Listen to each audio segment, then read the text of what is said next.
Oke, satu pertanyaan lagi, Gus. Ini ada pertanyaan dari teman-teman mitra driver Grab. Saat mengantarkan barang, tiba-tiba azan waktu sholat, ya, Gus. Lalu kita sebagai driver harus sholat dulu atau menyelesaikan orderan dulu, karena itu juga amanah kan orderannya itu. Mungkin nganter barang atau mungkin nganterin penumpang.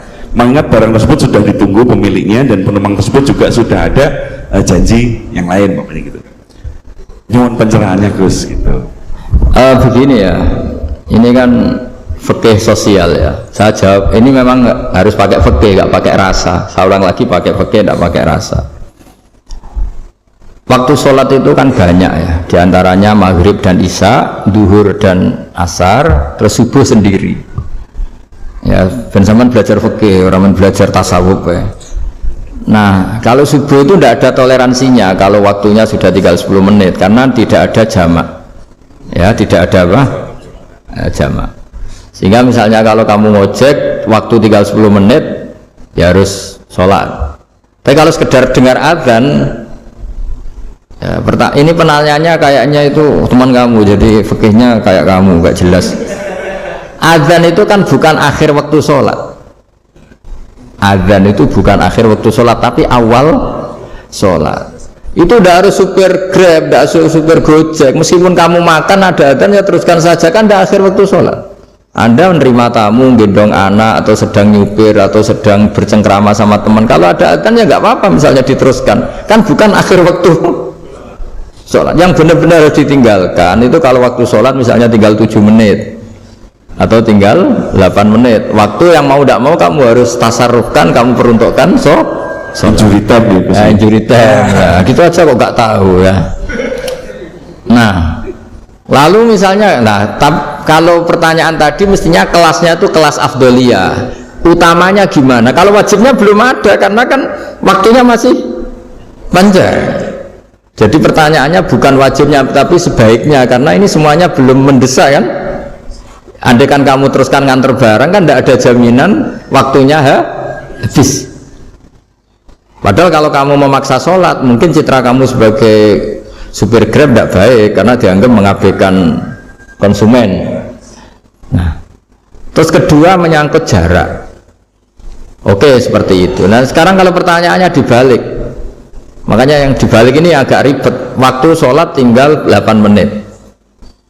Ada konsumen yang minta diantarkan saat itu dan acaranya ke mall happy-happy, maka fatwa kita sebagai ahli fikih ya tantang saja, saya mau sholat dulu, kalau nggak sabar ya silakan cari yang lain kalau acaranya ke mall. Tapi kalau acaranya kelahiran atau transfusi darah atau mau nganterin darah ke pasien yang sudah koma, maka kita langsung, karena ibadah sosial itu didahulukan mengalahkan ibadah yang haknya Allah, karena Allah itu zat yang tidak butuh ibadah kalian. Tapi kalau pasien ini kalau nggak nang kesampaian darahnya mati misalnya, jadi kamarnya Allah lebih apian lah gitu. Makanya masyhur kalau dalam fikih hak Allah sama hak adami ini dimenangkan hak adami, tapi bukan karena Allah kita kalahkan. Allah tidak butuh itu semua gitu. Jadi dikalahkan tapi bukan karena kalah, justru karena tidak butuh. Ya ibarat gini lah, Allah itu saking baiknya Allah kan pasti di atas orang tua kita. Itu pasti ulang lagi, baiknya Allah pasti di atas orang tua kita. Orang tua kita saja baik, apalagi Allah.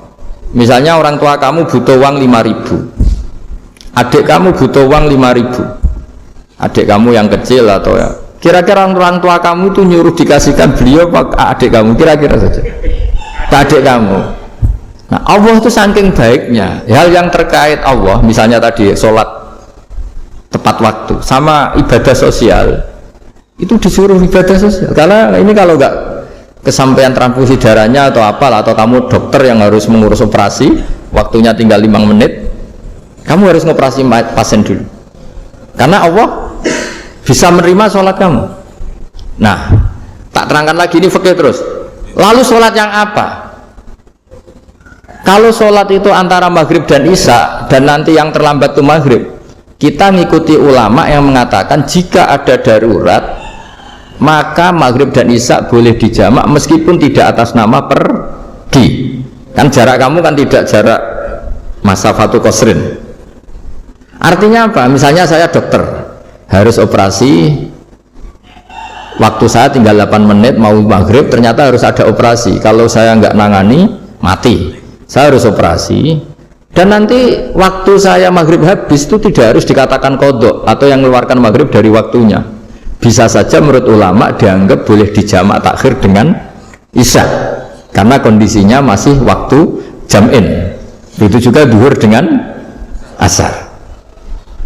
Tapi kalau waktunya itu asar, tinggal 8 menit, kemudian harus ada operasi, ya kita operasi, waktu asar kita mundur sampai maghrib, namanya kodok yang dimaafkan Allah. Ya namanya tetap kodok, karena asar nggak bisa dijamak dengan maghrib. Jadi ini fikih ya, jadi jawabnya harus jelimet. Jadi saya ulang lagi ya, tadi kan pertanyaannya dengar adzan. Kalau adzan kan waktunya masih panjang, apalagi misalnya maghrib kan waktunya kan taruh saja ada waktu seperempat jam, ternyata andekan kamu antar hanya butuh waktu 7 menit, kan nggak ngefek sama sekali. Nyanda gitu. Terus kalau driver umpamanya dapat order, ini yang tanya kamu malah mewakili dalam, kalau ada driver dapat orderan food, nganterin makanan tapi makanannya non halal, itu fakihipun pripun? Nah, makanya itu tadi ya. Kamu tahu betul dari itu non halal loh? Kalau itu sudah tahu pasti non halal. Nah, iya, daging Tyrannosaurus ngoten mungkin. Makanya tadi itu memang PR kita di semua profesi. Saya ulang lagi, itu PR kita di semua profesi. Jadi ya itu makanya pentingnya istighfar tuh di situ tuh sudah kita sebagai ulama menghalalkan tidak mungkin, mengharamkan kamu juga demo, ini pekerjaan bos. Tapi yang jelas itu tidak bisa dihindari. Ya sama lah seperti orang di bis itu. Kadang-kadang kan didoain, semoga semua penumpang hasil ke tempat masing-masing, dan kalau ada copet berarti kan doain copet juga hasil tujuannya. Jadi di semua profesi itu resikonya. Makanya tadi saya bicara tentang fikih. Kaidah umumnya menolong maksiat itu ya bagian dari maksiat, menolong taat itu bagian dari taat. Mau tidak mau harus ada hukumnya. Setidaknya barokahnya tahu hukum. Kalau kita salah belum istighfar gitu, sudah salah nggak merasa salah gitu. Jadi barokahnya tahu hukum itu paling enggak kan kita ya istighfar lah. Kan ya tadi seperti paket misalnya, kan ada saja orang paket yang jelas-jelas barangnya itu haram, tapi atas nama profesionalitas kan mungkin tetap dikirimkan. Tapi barokahnya ngerti hukum, dia istighfar. Nah, tapi karena kalau kita menyarankan sudah ada usah pekerjaan yang lain banyak nanti kan rai-rai potongan tawakal dikandani ngono kan ya repot deh. Nah kalau kita kiai guys gak apa-apa, serius pangeran sugih. Menurut sampean saya ternuntut Gus, saya karena fatwa jenengan saya sekarang miskin, ini gimana pertanggung jawabannya? Ya ribet kan.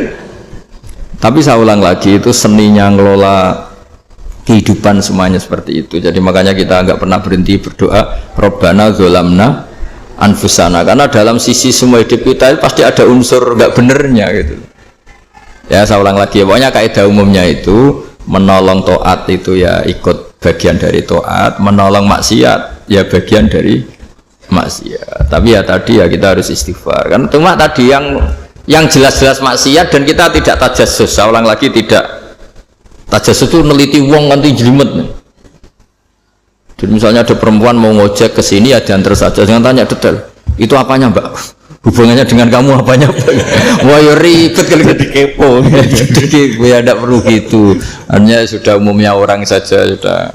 Nah, lama-lama juga gitu. Kalau ada bapak-bapak main itu ke siapa pak? Tujuannya laki apa perempuan pak? Surat nikah mana pak? Surat nikah mana? Saya sudah nikah gitu.